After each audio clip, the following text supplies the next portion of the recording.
The day the music died. Or did it? June 25th, 2009. The city of Los Angeles awoke under an unusually heavy sky, as if the air itself was waiting to break. In a gated estate on North Carrollwood Drive, a scene was unfolding that would become one of the most shocking moments in modern pop culture history. The reported death of Michael Joseph Jackson, the king of pop. The first 911 call came at 12:21 p.m. Pacific time. It was short, almost hurried, the voice on the other end breathless. "We have a gentleman here that needs help. He's not breathing. We need an ambulance immediately." The gentleman was no ordinary man. When paramedics from the Los Angeles Fire Department arrived at the mansion at 12:26 p.m., they found Michael Jackson lying supine on a bed, reportedly in cardiac arrest. His personal physician, Dr. Conrad Murray, was performing CPR. Strangely, Murray claimed he had already been trying to resuscitate Jackson for several minutes, but not on the hard floor, as medical training dictates, rather on a soft mattress, which renders CPR less effective. This detail would become one of the first cracks in the official narrative. What happened between the moment Michael was last seen alive at around 12 p.m. and the time he was pronounced dead at 2:26 p.m.? The official reports claim cardiac arrest due to acute propofol intoxication. But paramedic records, which later leaked, noted something startling. Michael's body was still warm when they arrived. The EKG showed some electrical activity, suggesting his heart hadn't fully stopped until very shortly before or even during the ambulance ride. If true, this means Michael might have been alive for a crucial part of that 83-minute window, a window during which the chain of events becomes murky. Television helicopters swarmed over the ambulance as it left Carrollwood Drive. Millions of viewers saw that slow-moving vehicle weave through traffic toward UCLA Medical Center. But forensic analysts have since pointed out something bizarre.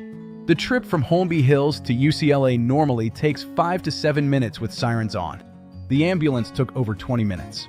Why the delay? Some claim it was due to congestion and the media swarm. Others argue it provided just enough time for an unseen transfer. Security cameras in Michael's mansion could have provided a clear timeline: who entered, who left, and at what times. Yet, according to LAPD, the crucial hours of footage from that morning were missing. The official statement? The system wasn't recording at the time. Independent security experts later testified that the system installed at Carrollwood Drive could not have been off unless deliberately disabled. At 2:26 p.m., Dr. Murray officially pronounced Michael Jackson dead. But here's where the facts blur into fog. The body that left UCLA was never seen publicly without concealment. The Jackson family insisted on a closed casket at the public memorial. In one of the most viewed televised funerals of all time, no definitive proof of the body's presence was given. And then came the whispers, from nurses, from security staff, from those who had supposedly been in the room. A UCLA nurse, speaking anonymously to a European tabloid in 2010, claimed, "The man I saw wheeled in did not look like Michael Jackson. The skin tone, the hairline, it was off." Could it have been a body double?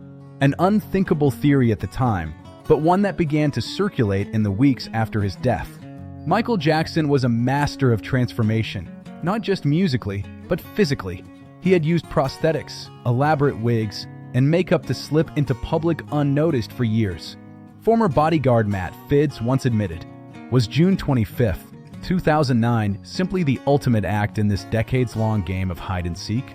As the media erupted in a tidal wave of grief, one question went almost unasked. If Michael Jackson really wanted to disappear, would we even know how to tell? Because on that day, in the hours between life and legend, something slipped away on Carrollwood Drive. Whether it was a man or merely the myth of one, no one can say with certainty. And that uncertainty is where this story truly begins.